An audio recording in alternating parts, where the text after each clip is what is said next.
do it. We're just here as it happens, so we watch. People seem to like it. Normally they're going really, really slow, and they tip right on their side. No one gets hurt. Usually the driver gets out, cusses, because it's going to cost a lot of money to fix what he broke. Other than that, they're normally okay. That trail is 2 miles long. Starts by the power poles, goes up around the corner. That 2 miles takes Jeeps 5-6 hours to do. Really, really slow moving. You get all the way up to the top. You look right down over the Moab Valley, and you can see McDonald's really good there. It's a really majestic view. And then you turn around, come right back down the same way that you went up. It's kind of pointless, I guess. People really like it. It became a really popular hiking trail also. You can hike it if you're a slow hiker, usually twice. Go up it. We have the Potash Road, Road 279. We'll be following that down. And I'll show you guys where that road goes to in a little bit. So you'll probably see some cars, people camping along the side for the first little bit. So you say this area right here is basically mostly used by climbers? Mostly used by climbers, base jumpers also. Oh, yeah. See a lot of people jump off here with parachutes. Yeah. And that's illegal in Utah. There's not many cops up there. They do it quite a bit. Also with the road down below, normally they come off the top, their buddies are on this road with the getaway car, and as soon as they hit the ground they gather up their parachute and take off. The road goes down.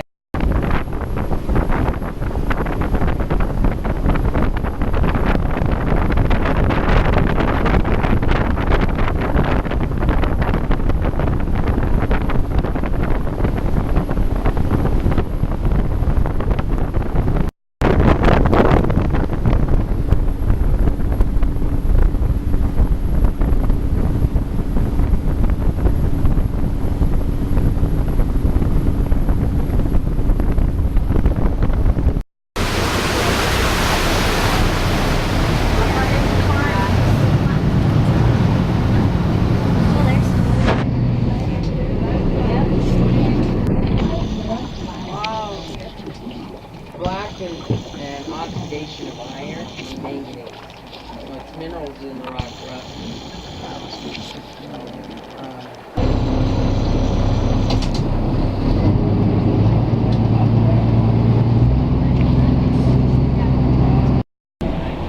Yeah, I gave this guy $5 to be there as a little guy, so I can show you guys a little ways. You'll see there's a faint line, and that faint line runs horizontally all the way across Wall Street, about a quarter of the way up. That's normally as high as you see climbers go. That's one rope length up, one rope length down. Also, it's a little safer down that low. All the stone above that guy has compressed what's beneath him. So the lower you are to the ground, the sturdier the sandstone is. The higher you get, the softer it is. The more dangerous it is to climb it. So he's probably as high as he'll go when we turn around and come right back down. To get up to the top takes a real experienced climber, and it takes 2 days at least to get all the way up. So they get about halfway up or as far as they can in a day, anchor themselves in, and that's where they sleep for the night.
Happen as much as you think. I've never seen a rock fall. Been here my whole life. Outside all day, every day, never seen one fall down. Yeah, if you guys get bored while you're visiting Moab for a while, and you'll run into people that have tried stuff like this. Whenever you fall down on these rocks or wreck your mountain bike, anytime you lose your footing, any kind of momentum behind you, the sandstone's just like sandpaper on your skin. So you see a lot of people tore up. Yeah, on Main Street you'll see people, I guarantee it, walking around with Neosporin and sap all over them. It's kind of entertaining. It's something to do. They usually walk funny. Don't want you to touch them. Purple Sage, the desert scenes in Back to the Future 2, Back to the Future 3, both filmed here. Galaxy Quest with Tim Allen, Broken Arrow with John Travolta, Breakdown with Kurt Russell. Lots of movies filmed here. The most recent one everybody's talking about around here, they're talking about it anyways. It's called 127 Hours. Mm-hmm. Oh, yeah. Yep. That's the movie where the guy gets his arm cut under a rock, and after about a week he has to cut his arm off with his pocket. Under the rock the whole time. Pretty They have much. his memory.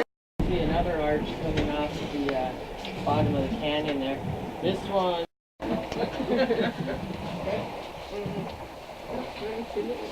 It is similar. Yeah. So which one's the meanest kid out of these two? Potash. Potash is salt. It's just not table salt. That's sodium chloride. Potassium chloride is mainly used in industrial fertilizer, commercial fertilizer. It's used in water softener pellets, different things.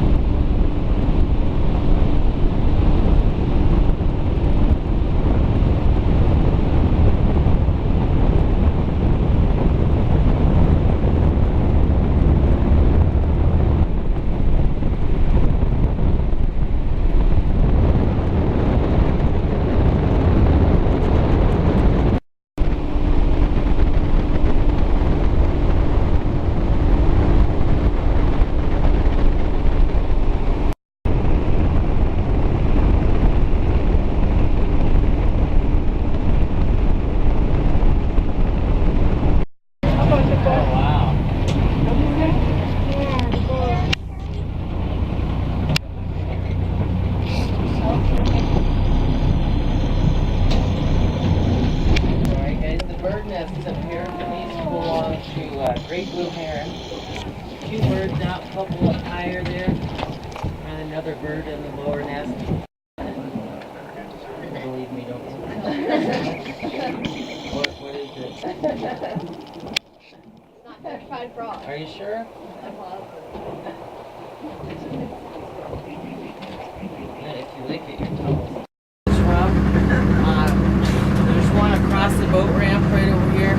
And then there's two facilities just a little ways up here. The two up here are much nicer. They were just put in last summer. They're worth a lot too. Residents. Want to get off.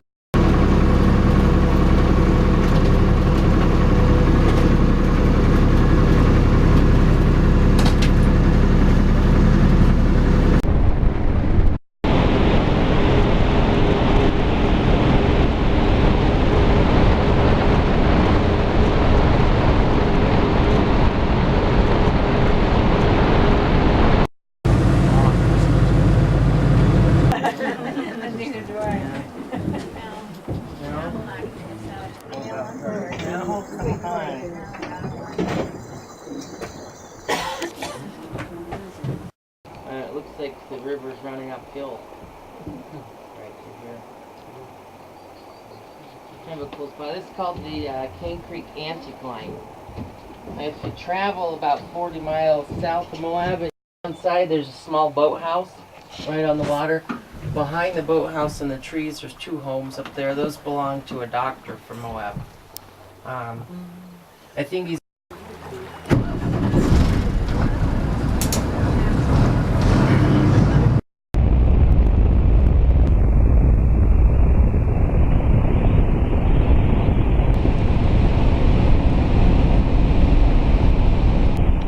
spot. I'm not sure what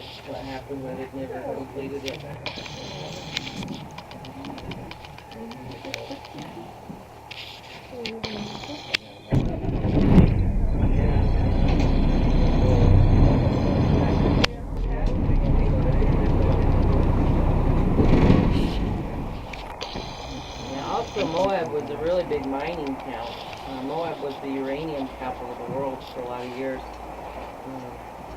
And I think back in the 60s, 70s, a lot of people had access to dynamite and extra time on their hands to build things like this. There's a few homes in the area that are built right into the rock. They're not making any pig sounds. Yeah. Yeah, you guys could see how fast the boat goes.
That over there is telling you number one. Yeah. That's the Beverly Hillbillies.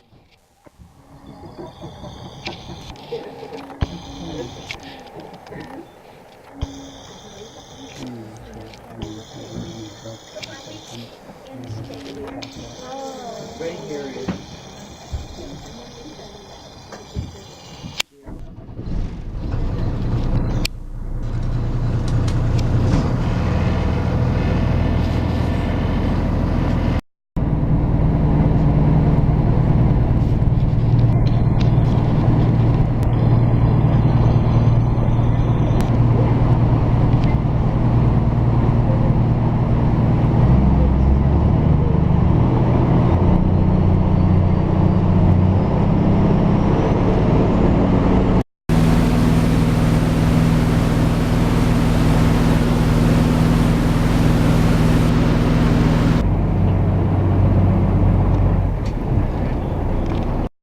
Right up here, on the upper right-hand side of that cliff, there's a little black triangular-shaped structure sitting up there, almost looks like a hang glider.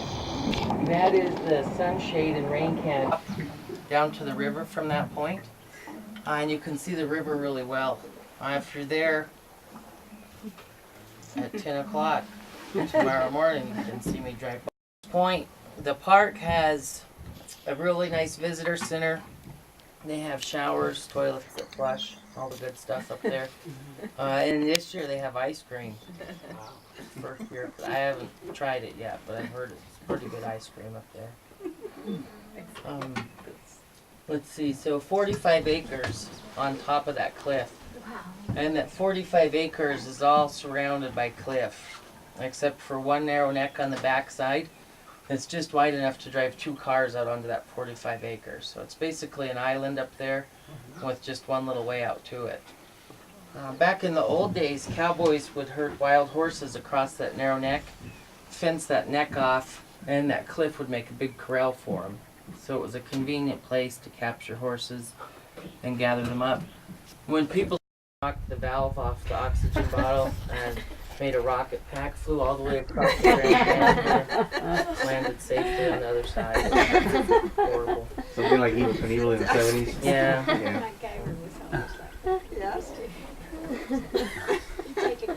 They're on top looking down on the river. You can see how bendy and windy the river is.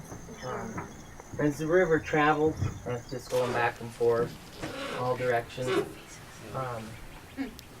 When we stopped at the mine earlier, we were about 2 miles that direction, and we came downriver about 18 back and forth to get to here. So really bendy and windy. Whenever I take pictures of the river making this big loop that we're in right now from up on top. The river comes in, it cuts into this wall, makes almost a 90-degree turn, comes down here, loops around, and on the other side of those rocks, the rivers travel in the opposite direction. And the wall appears fairly thin, and then it's pretty big down here, so it makes a big loop there. Horseshoe.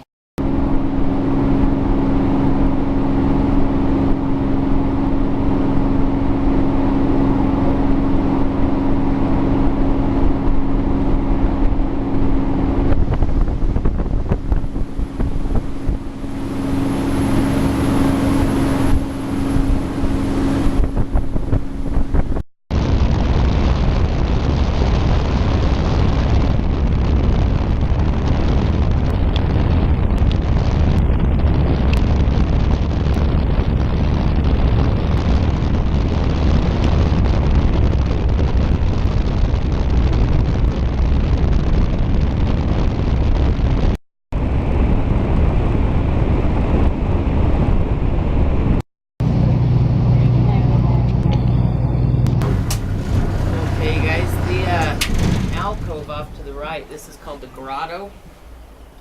Every year in September we have the Moab Music Festival. It's a 3-week-long program, and each day during that 3 weeks there. How would they figure out the... Must have traveled or rumored. We talked about it. Let me pull up there again. Can they come up there? Yeah, I have an emergency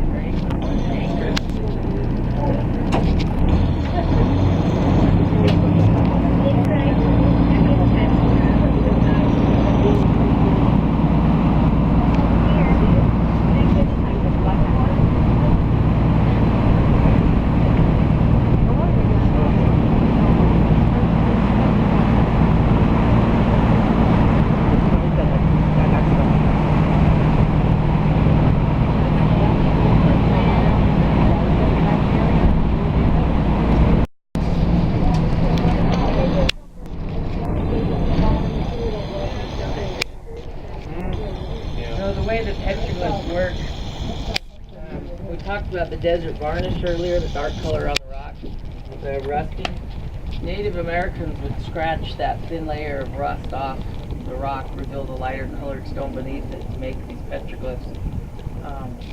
The way that they age them now is they measure how much that rust has accumulated over the top of the artwork, and they could see fairly accurately how old they are. Most of these guys date back about 1,600 years old, and they were put there by the Anasazi. The reason they're up so high is because when the Native Americans were here, they were standing up at that height, so there was sand and dirt below them. Since then, that dirt's been washed away by the wind and the river. Also, when they made this road, they pushed some of that out. It's actually really nice because people can't reach these. Put their names up there, stuff like Florida rolls. There's a lot of problems. People from Florida, stuff like that. Especially Moab. Most of the BLM campgrounds, I think they'd know better, but they were under. I think they'd put them up a little higher. Because this is